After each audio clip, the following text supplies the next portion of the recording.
अस्सलामुअलैकुम वरहमतुल्लाहि वबरकातुहू। उम्मीद करता हूँ, दुआ करता हूँ अल्लाह पाक से कि आप सब खैरियत से होंगे। आपका रोजा बहुत ही ज्यादा, हद से भी ज्यादा अच्छा गुजर रहा होगा। और सबसे पहले मैं आपका शुक्रिया अदा करना चाहता हूँ कि आप मेरी ये वीडियो देख रहे हैं। अगर तो आप इस चैनल के ऊपर नए हैं तो मेरा नाम है सैयद अजान और अक्सर औकात इस चैनल के ऊपर मैं आपको सच्ची कहानियां सुनाता हूँ, सच्चे वाकयात सुनाता हूँ जिनसे आपका ईमान मजबूत होता है और आप दुनियावी जिंदगी में भी एक बहुत ही ज्यादा अहम सबक सीखते हैं। भगवा, लव ट्रैप, दज्जाल और भी बहुत सारे इंपॉर्टेंट टॉपिक्स के ऊपर मैं वीडियोस बना चुका हूं। अगर आपका दिल है तो आप उनको भी देख सकते हैं। तो चलो शुरू करते हैं। मेरे दोस्तों, आज की ये जो सच्ची कहानी है वो एक ऐसी औरत के ऊपर है जिसका नाम सुनकर शैतान भी कांप जाता है। मुझे लिटरली गूस बम्प्स आ गए। ये इतनी ज्यादा बुरी है मेरे दोस्तों कि कहा जाता है इसके बारे में कि माजी और मुस्तकबिल में कोई औरत इससे ज्यादा बुरी नहीं होगी। तौबा इस्तगफार। और तो और ये इतनी ज्यादा बुरी है कि ये वाहिद औरत है, वाहिद ऐसी औरत है जिसके बारे में कुरान पाक खुद कहता है कि ये जहन्नुम में जाएगी। जहन्नुम में कुरान पाक ये कह रहा है और ये वाहिद ऐसी औरत है। और तो और मेरे दोस्तों, ये इतनी ज्यादा बुरी है कि इसको एक लकब दिया हुआ है, एक टाइटल दिया हुआ है जो कि है जहन्नुम की मां। मेरे दोस्तों, इस औरत का नाम है उम्मे जमील। दौलत और ताकत से ये औरत भरपूर थी, लेकिन फिर भी ये इसके लिए काफी नहीं था। इसे और भी बहुत सारी चीजें चाहिए थी, लेकिन सबसे बड़ा मकसद इसका होता था इस्लाम से नफरत, इस्लाम को मिटाना, इस्लाम को खत्म कर देना और तो और मुसलमानों को भी खत्म कर देना। कि उस जमाने में मुसलमानों के अगेंस्ट, इस्लाम के अगेंस्ट ऐसी ऐसी स्ट्रेटजीज का इस्तेमाल करती थी कि आजकल के जो इस्लाम के दुश्मन है वो तो इसके सामने बच्चे हैं। इनफैक्ट वो जितनी भी आजकल के जमाने के ये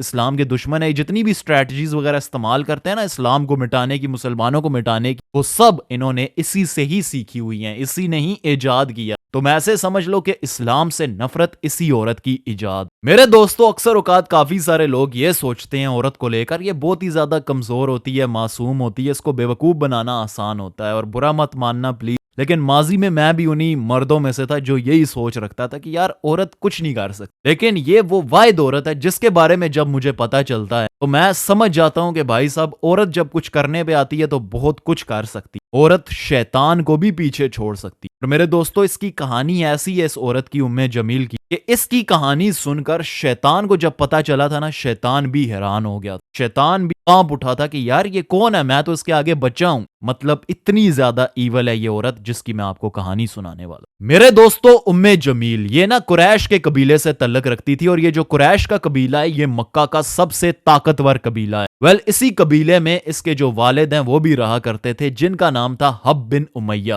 अब ये जो हब बिन उमैया हैं ये बहुत ही रिस्पेक्टेड, वेल नोन लीडर थे मक्का के उस टाइम पे। इनकी हर कोई इज्जत करता था और ये बहुत ही ज्यादा अमीर भी थे। अब यहां से आप इस बात का अंदाजा लगा लो कि कैसे ये जो उम्मे जमील है ये एक बहुत ही well known, well respected, well establish घराने में पैदा होती है, यानी बहुत ही ज्यादा इज्जतदार और अमीर घराने में पैदा होती है, जिसकी वजह से इसको ऑलरेडी एक स्टेटस मिल जाता है, ये अमीर घराने से तल्लक रखती है। लेकिन ये सब इसके लिए काफी नहीं होता, उसको और भी सारी चीजें चाहिए होती हैं। और रिस्पेक्टेड फैमिली से बिलोंग करने की वजह से इसका करेक्टर अच्छा नहीं था। काफी सारे जो कबीले के लोग थे वो इसको अच्छा नहीं समझते। क्यों नहीं समझते थे? ये एम्बिशियस, इसकी बहुत ही ज्यादा दूर की सोच। अब दूर की सोच रखना कोई गलत बात नहीं, लेकिन जब आप उसमें गुस्से और घमंड का मसाला छिड़क दो तो ये एम्बिशियस होना भी गुनाह बन जाए। वेल, उम्मे जमील में यही था, उसमें बहुत ही ज्यादा, हद से भी ज्यादा गुस्सा था और घमंड, प्राउड वो इतनी थी कि अंदाजा लगा लो कि फिरौन को ले लो। फिरौन का जो गरूर था, जो घमंड था, अगर वो 10/10 था ना, तो उम्मे जमील का जो घमंड था वो 10 में से 9 का। मतलब 1 पॉइंट कम कर लो उम्मे जमील, और अगर 1 पॉइंट इसमें डाल दो तो इसका और जो फिरौन का घमंड था वो मैच हो जाएगा। मतलब इतना घमंड था इसमें। वेल, इस औरत ने बहुत ही कम उम्र में शादी की अब्बू लहब से, जो कि अब्दुल मुत्तलिब के बेटे थे।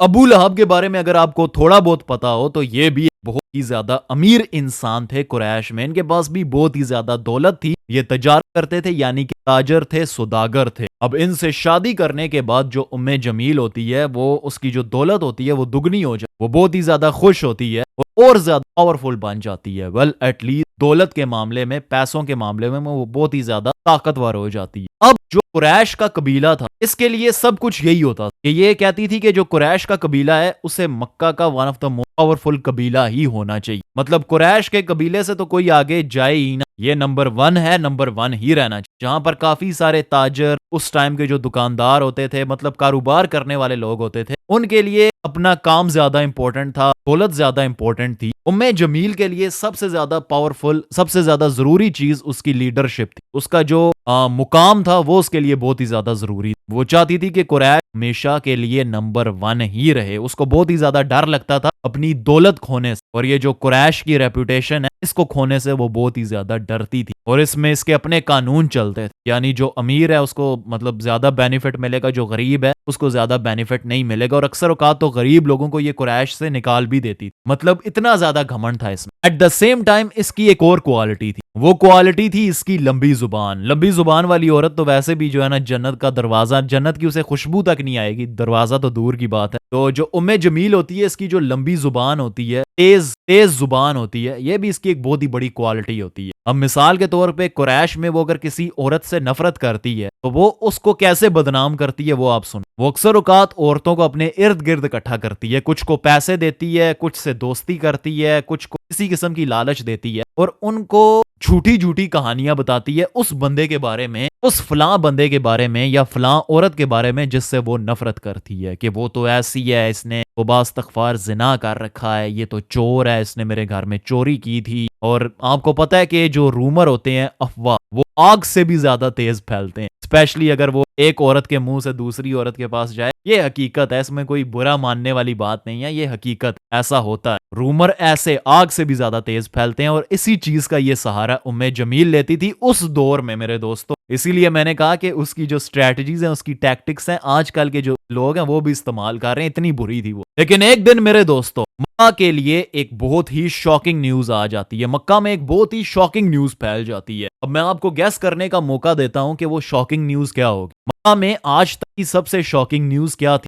सबसे हैरान कर देने वाली खबर कौन सी थी? अब आप कहोगे यार हमें नहीं पता, या आप में से काफी सारे लोगों ने गैस भी कर लिया होगा। अगर नहीं पता तो मैं बता देता हूं कि नबी पाक सल्लल्लाहु अलैहि वसल्लम ये क्लेम करते हैं कि मैं अल्लाह का नबी हूं, और ये बात सच थी। लेकिन जो उम्मे जमील थी उसके लिए सच इंपॉर्टेंट नहीं था, उसके लिए कंट्रोल, काबू करना, ये सब इंपॉर्टेंट था। वो जानती थी कि नबी पाक सल्लल्लाहु अलैहि वसल्लम की फैमिली लाइन को भी बहुत अच्छी तरह से जानती थी। हाशिम जो कि कुरैश का एक पार्ट था, एक हिस्सा था, वो कितना पावरफुल था कुरैश के अंदर। वो जानती थी नबी पाक सल्लल्लाहु अलैहि वसल्लम की फैमिली लाइन को। और अगर ये सच है कि ये अल्लाह के नबी हैं, जो कि सच था, लेकिन उम्मे जमील ऐसा सोचती है कि अगर ये सच है तो इसकी ताकत तो खतरे में आ गई। इसकी ताकत, इसका ये जो इसने घमंड की दुनिया बना रखी है, ये तो खतरे में आ गई है। क्योंकि इस्लाम का कानून वो बहुत अच्छी तरह से जानती थी कि इस्लाम में ये गरूर, तकब्बुर करने वालों का क्या हाल होता है, वो ये सब जानती थी। लेकिन इसके बावजूद वो ये सब खोना नहीं चाहती थी। अपने जो उसके हस्बैंड होते हैं अबू लहब, वो उनको भी मैन्युपुलेट कर देती है, उनको भी जो है ना अपने वश में कर लेती है। वो उनका भी दिमाग जो है ना, वो रूमर्स, अफवाहों के जरिए वो मतलब वो खराब कर देती है, जिसकी वजह से अबू लहब ऑलरेडी इस्लाम को अपोज करना शुरू कर देते हैं, इस्लाम के वो खिलाफ हो जाते हैं, और तो हजरत मोहम्मद सल्लल्लाहु अलैहि वसल्लम के भी खिलाफ हो जाते हैं वो। और इसी तरह से ये जो उम्मे जमील है, वो इस्लाम की सबसे पहली फीमेल दुश्मन बन जाती है। अब उम्मे जमील ने वो सारी चीजें, वो सारे हथियार इस्तेमाल किए जो कि वो जानती थी इस्लाम के खिलाफ। उसने इस्लाम के खिलाफ रूमर स्प्रेड करने शुरू कर दिए।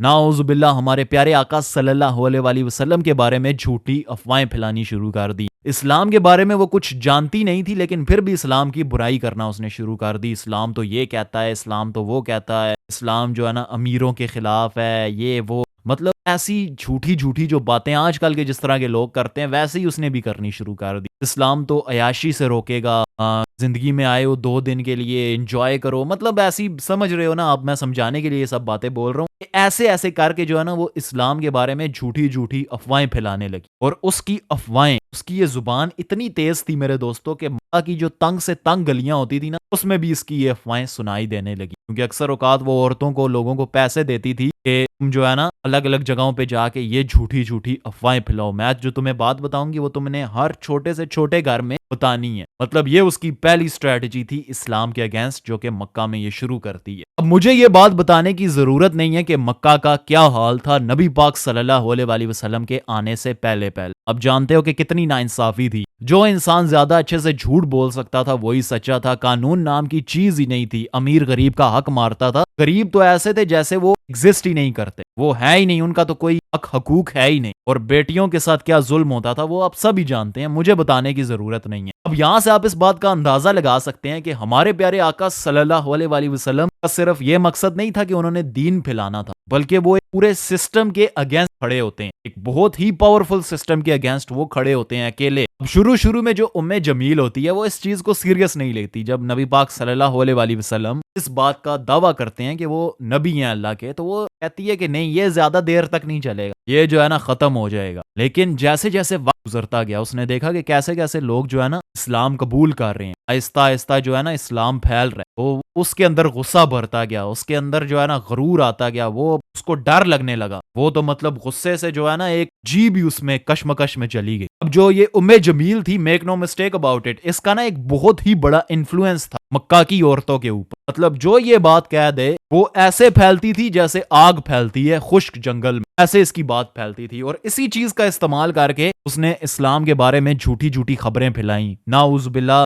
इस्तग़फ़ार, हमारे प्यारे आका सल्लल्लाहु अलैहि वसल्लम को लेकर झूठी झूठी अफवाहें फैलाई। अब मैं बता भी नहीं सकता, मतलब ऐसी ऐसी उसने स्ट्रैटेजीज का इस्तेमाल किया। अब उम्मे जमील जो है ना नबी पाक सल्लल्लाहु अलैहि वसल्लम के बारे में उल्टी उल्टी बातें करती। कुछ बातें मैं बता नहीं सकता, लेकिन उनमें से एक बात मैं आपको बताता हूँ कि कहती कि ये जो है ना जादूगर हैं, ये ना मतलब तौबा इस्तग़फ़ार नाउज़ बिल्लाह दिखावा करते हैं, और ये जो मक्का का ऑर्डर है, ये जो कानून है, इसको तोड़ने की कोशिश कर। और एक दिन तो मेरे दोस्तों वो इस हद तक गिर गई कि मार्केट में, बड़ी मार्केट में, बड़े बाजार में वो जोर से चिल्लाती है कि जो नबी पाक सल्लल्लाहु अलैहि वसल्लम है वो अपनी ही फैमिली को नुकसान पहुंचा रहे हैं, उन्होंने अपनी ही फैमिली को इस्तग़फ़ार वो मार दी। जबकि जो सच है वो इससे बिल्कुल ऑपोजिट था। नबी पाक सल्लल्लाहु अलैहि वसल्लम एकदम सच्चे ईमानदार इंसान थे इस पूरी दुनिया में। अब यहां तक कहानी सुनकर तुम्हें ऐसा लग रहा होगा कि ये जो उम्मे जमील है इसकी नजर में हमारे प्यारे आका सल्लल्लाहु अलैहि वसल्लम इसके सबसे बड़े दुश्मन थे। वेल, ऐसा बिल्कुल भी नहीं था। अब ये जो उम्मे जमील है ये हजरत खतीजा रजी अल्लाह अन्हा को अपना सबसे बड़ा दुश्मन मानती है, और ये वही करती है जो इसने नबी पाक सल्लल्लाहु अलैहि वसल्लम के साथ किया था। ये झूठे झूठी अफवाहें फैला देती है हजरत खतीजा के बारे में, इस्तग़फ़ार, और औरतों को डराती है, इसके जो आसपास की औरतें होती हैं उनको डराती है कि अगर तुम हजरत खतीजा के पास गई तो मैं तुम्हें जो है ना बेदखल कर दूंगी अपने कबीले से, बल्कि मक्का में ही नहीं तुम्हें रहने दूंगी, मक्का से ही मैं तुम्हें बेदखल कर दूंगी। उसको पैसे देती थी ना जाने के लिए, और जो पैसों से नहीं मानते थे उनको डराती थी। और तो और इसने सेम टू सेम यही टैक्टिक मुसलमानों पे भी इस्तेमाल किया। जिन मुसलमानों का ईमान मजबूत हो चुका था उनको वो ये डराती थी, समझ चुकी थी कि इनके ऊपर जो है ना पैसों का कोई असर नहीं है, इनका ईमान बहुत ही ज्यादा मजबूत हो चुका है, इनके ऊपर मेरे झूठ का कोई असर नहीं है। तो वो क्या करती थी, इनको, उन मुसलमानों को डराती थी कि बीवी बच्चों को लेके जो है ना ये उनको धमकियां देती थी कि मैं उनके साथ ऐसा करूंगी। अब हजरत खतीजा मक्का की one of the most respected woman तो थी, लेकिन साथ ही साथ वो नबी पाक सल्लल्लाहु अलैहि वसल्लम की one of the biggest supporter भी थी। अब ये जो उम्मे जमील थी इसको बहुत ही ज्यादा गुस्सा आता था इस बात से, और वो हजरत खतीजा के बारे में झूठी झूठी अफवाहें फैलाती थी। अब आपको क्या लगता है, जब हजरत खतीजा रजी अल्लाह अन्हा अपने बारे में ये सब झूठी बातें सुनती होंगी, उनको गुस्सा आता होगा? बेशक आता होगा, लेकिन उनके दिल में जो इंसान था उसकी मोहब्बत उनके गुस्से से बहुत ही ज्यादा अजीज थी, तो उन्होंने सब्र से काम लिया। और हजरत खतीजा का यही सब्र उम्मे जमील को बहुत ही ज्यादा चुभता था कि मैं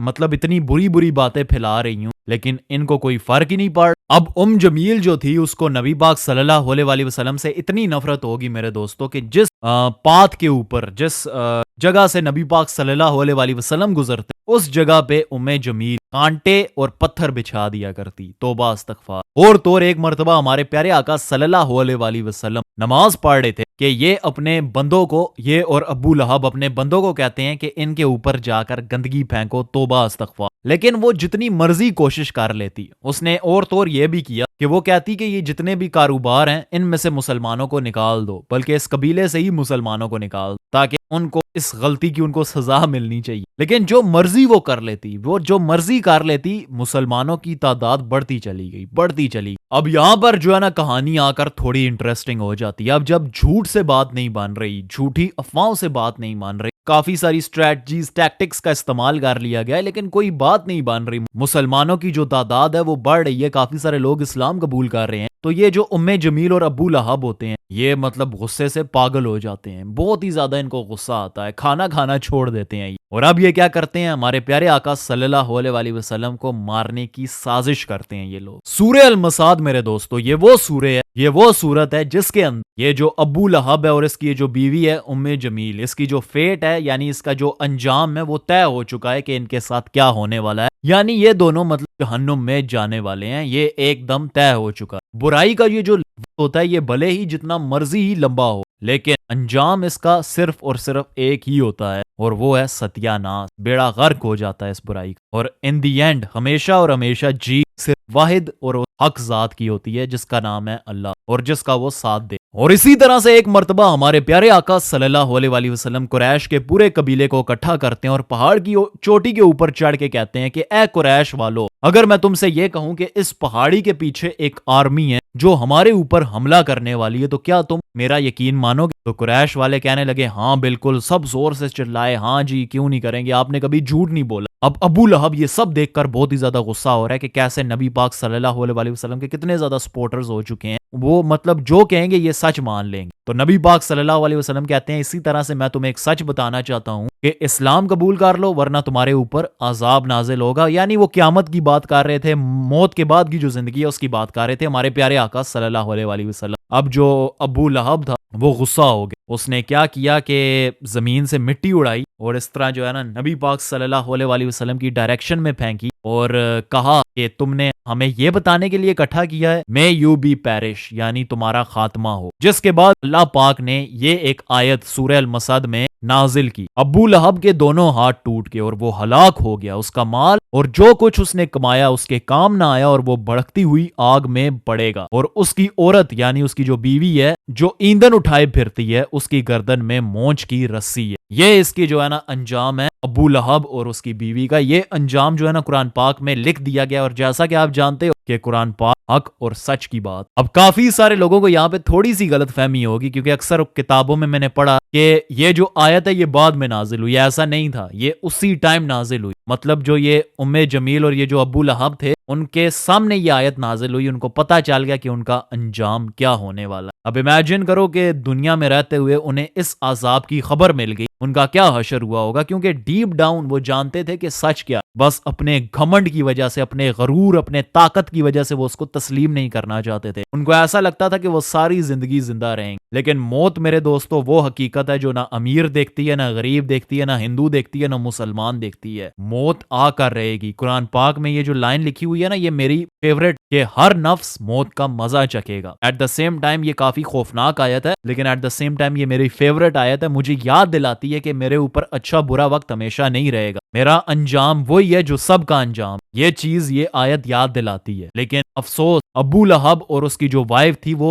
इस अंजाम से बेखबर थे अपने गरूर, अपने तकब्बुर की वजह से। अब इमेजिन करो कि दुनिया में रहते हुए उनको इस अजाब की खबर दे दी गई है। अब एक दिन क्या करती है उम्मे जमील, बहुत ही ज्यादा गुस्से में आ जाती है। वो क्या करती है, पत्थर उठाती है और नबी पाक सल्लल्लाहु अलैहि वसल्लम को मारने जाती है। अब उस टाइम पे अबू बकर जो है ना उनके साथ बैठे होते हैं, अबू बकर सदी, और लेकिन नबी पाक सल्लल्लाहु अलैहि वसल्लम वहीं पर ही होते हैं लेकिन उम्मे जमील को नजर नहीं आते। उम्मे जमील हजरत अबू बकर से कहती है कि तुम्हारा दोस्त कहाँ है, तुम्हारा कंपेनियन कहाँ है, उसने मतलब सबका ब्रेन वॉश कर दिया है, वो कहाँ है, मैं उसे छोड़ूंगी नहीं, तौबा अस्तगफिर, वो कहाँ है, मैं उन्हें छोड़ूंगी नहीं, उन्होंने सबका ब्रेन वॉश कर दिया है, कहाँ है। जबकि हजरत मोहम्मद सल्लल्लाहु अलैहि वसल्लम वहीं पर ही बैठे हुए थे, उम्मे जमील को नजर ही नहीं आए। वो हजरत अबू बकर सदीक से पूछती है कि कहाँ है तुम्हारा, कि कहाँ है तुम्हारे दोस्त। अब इस कहानी में इनके अंजाम का टाइम आ जाता है। लगातार 3 साल तक ये मुसलमानों के ऊपर जुल्म और ज्यादती करते हैं लेकिन अब इनका जो फाइनल टाइम है वो आ जाता है। अबू लहब को एक बहुत ही ज्यादा, हद से भी ज्यादा गंदी बीमारी लग जाती है मेरे दोस्तों, जिसकी वजह से वो बहुत ही ज्यादा बीमार हो जाता है। और तो और वो बीमारी इतनी गंदी होती है कि कोई भी उनके पास नहीं आता, अबू लहब के पास कोई भी नहीं आता। इनफैक्ट उसकी अपनी जो बीवी होती है उम्मे जमील, जो हर बुरे काम में उसका साथ देती है, वो तक उसके करीब नहीं आती, वो उसे छोड़ के चली जाती है। ये बीमारी इतनी गंदी और खौफनाक होती है और एंड में यू गेस्ड इट, अबू लहब मर जाता है और उसकी